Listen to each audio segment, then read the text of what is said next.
वबाल वबाल 2022 का हम टीवी का मिस्टीरियस फैमिली ड्रामा सीरियल था जिसमें मेहरब अली ने महम का किरदार प्ले किया। इस ड्रामा सीरियल की कुल एपिसोड 26 हैं। फरार फरार 2024 का ग्रीन एंटरटेनमेंट का action crime romantic drama serial है जिसमें मेहरब अली जाले का किरदार प्ले कर रही हैं।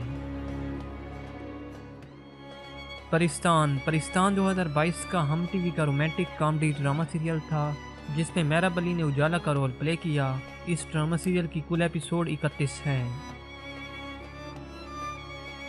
सिनफे आहन एयरवे डिजिटल का 2021 का एक्शन मिलिट्री ड्रामा सीरियल था जिसमें मेहरब अली ने गुल खान ज़ादा का रोल प्ले किया।